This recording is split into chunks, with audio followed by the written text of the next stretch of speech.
نبی ہوں، میرے اوپر وحی اترتی ہے، فرشتہ اترتا ہے، تو پھر جواباً وہ نہیں کہتا آپ نبی ہیں معجزہ مانگتا ہوں، آپ نبی ہیں دلیل مانگتا ہوں، جواباً وہ دلیل نہیں مانگتا، وہ یہ کہتا ہے آپ نبی ہیں، تو پھر صدیق آپ کے ہاتھ پہ ہاتھ دیتا ہے، پھر پڑھتا ہے لا الہ الا اللہ۔ اب میں دعوت خطاب دینے لگا ہوں میرے بھائی حضرت مولانا ابراہیم خالتی صاحب کہ وہ آئیں اور اپنے خیالات کا اظہار فرمائیں۔ حضرت مولانا ابراہیم خالتی صاحب۔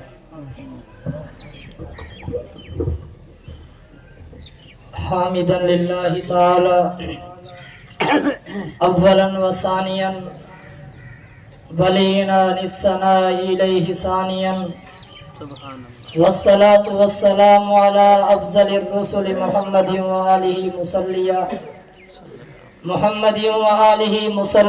فی حلبت الصلوات مجلیا ومصلیا اما بعد فاعوذ باللہ من الشیطان الرجیم بسم اللہ الرحمن الرحیم محمد الرسول اللہ والذین معه اشداء علی الکفار رحماء بینہم وقال النبی صلی اللہ علیہ وسلم افضل البشر بعد الانبیاء او کما قال صدق اللہ وصدق رسولہ النبی الکریم۔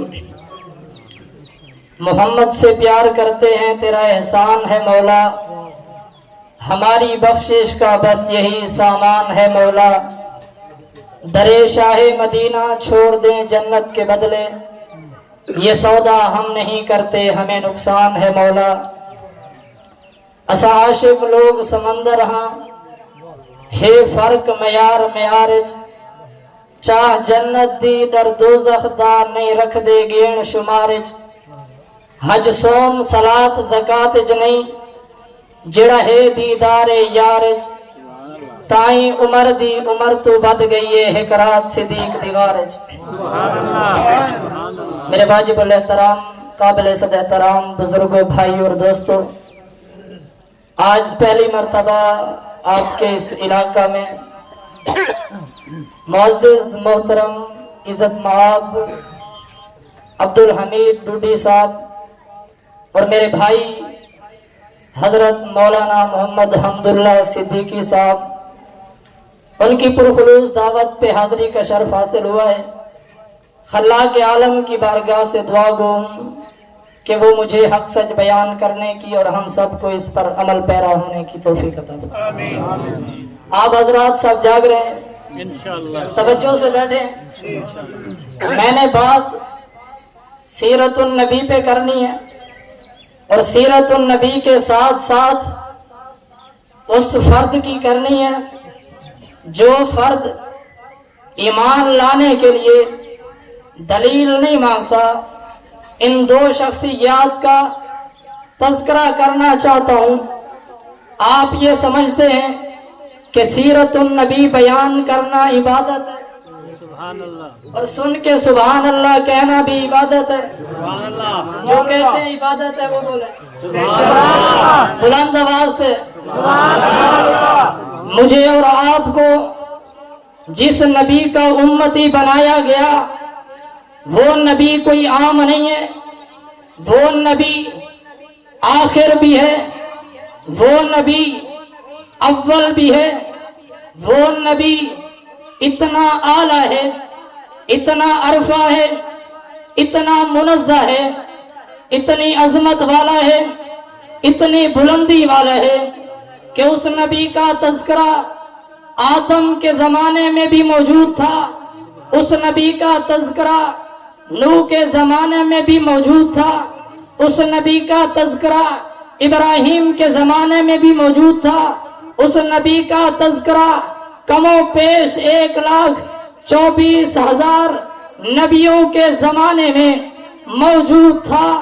میں یوں کہوں تو بھیجا نہیں ہے کہ رب نے آدم کو بھیجا، زمین پہ بھیجا، یہ بتایا کہ آدم آخری نہیں ہے، نوح آخری نہیں ہے، ابراہیم آخری نہیں ہے، موسیٰ آخری نہیں ہے، اسماعیل آخری نہیں ہے، کمو پیش 1,34,000 نبی دنیا میں تشریف لائے، پھر آخر میں جس فرد کو نبی بنا کے اس کائنات کے اندر بھیجا گیا ہے وہ اتنا اعلیٰ ہے، اتنا عرفہ ہے، وہ نوح کا بھی سردار ہے، ابراہیم کا بھی سردار ہے، موسیٰ کا بھی سردار ہے، وہ اتنا اعلیٰ ہے کہ قیامت کے دن آپ کے چہرے سے 70,000 پردے ہٹائے جائیں گے، اور ہر ایک پردے کے ہٹنے پر لاکھوں افراد جن پر جہنم واجب ہو چکی ہوگی رب انہیں جنت میں بھیج دیں گے۔ آپ اتنے اعلیٰ ہیں، جو آپ کے ساتھ بیٹھا وہ بھی اعلیٰ۔ بلندی تو یہ ہے، بلند بہت ہیں، بلندی یہ ہے کہ جو ساتھ بیٹھے وہ بھی بلند ہو۔ بلندی کیا ہے؟ جو ساتھ بیٹھے وہ بھی بلند ہو۔ اصل بلندی وہ ہے، رب نے جو بلندی دی کہ وہ خود بھی بلند ہے، جو اس کے ساتھ بیٹھے وہ بھی بلند ہو۔ رب نے آپ کو ایسا مقام دیا کہ پہلے آسمان پہ آپ کو احمد کہا جاتا ہے، دوسرے آسمان پہ مجتبیٰ کہا جاتا ہے، تیسرے آسمان پہ مرتضیٰ کہا جاتا ہے، چوتھے آسمان پہ مزکیٰ کہا جاتا ہے، پانچویں آسمان پہ مجیب کہا جاتا ہے، چھٹے آسمان پہ مظہر کہا جاتا ہے، ساتویں آسمان پہ مقرب کہا جاتا ہے، جسے موسیٰ کی کتاب تورات کے اندر تابع کہا جاتا ہے۔ وہ اتنی بلندی والا فرد ہے کہ جس کی بات ماننا، جس کے ساتھ نسبت رکھنا میرے اور آپ کے لیے لازمی ہے، میرے اور آپ کے لیے ضروری ہے۔ جب تک میری اور آپ کی نسبت آپ کے ساتھ نہیں ہوتی، میں اور آپ کامیابی کے راستے پر گامزن نہیں ہو سکتے۔ آخری بات ہے، آپ کو یہ بھی تو بتانا ہے کہ بلند کون ہوا۔ آپ دنیا میں آئے، اعلان نبوت ہوا، اعلان نبوت سے 40 سال جو اعلان نبوت سے پہلے گزرے، سب کہتے ہیں، دشمن بھی کہتے ہیں، بڑے بھی کہتے ہیں، چھوٹے بھی کہتے ہیں، آپ سچے ہیں۔ آپ نے سنا ہے، آپ سچے ہیں، آپ ہنسی ہیں، لیکن جب یہ فرمایا کہ کہو لا الہ الا اللہ، پھر کسی نے نہیں کہا آپ سچے ہیں، پھر کسی نے نہیں کہا آپ نبی ہیں۔ سب سے پہلا پتھر سگا چچا مارتا ہے۔ اس لمحے میں بھی ایک شخص، ایک فرد یمن سے آتا ہے، یمن سے تجارت کرنے والا جب مکہ کے اندر پہنچا پھر سوال کرتا ہے، بتاؤ نا کوئی نیا مسئلہ پیش آیا ہے؟ جواب ملتا ہے بڑی دھوم دھام مچ گئی ہے، جواب ملتا ہے ماحول خراب ہو چکا ہے، جواب ملتا ہے ماحول بدل چکا ہے۔ پوچھا گیا آخر ایسا کیا ہوا؟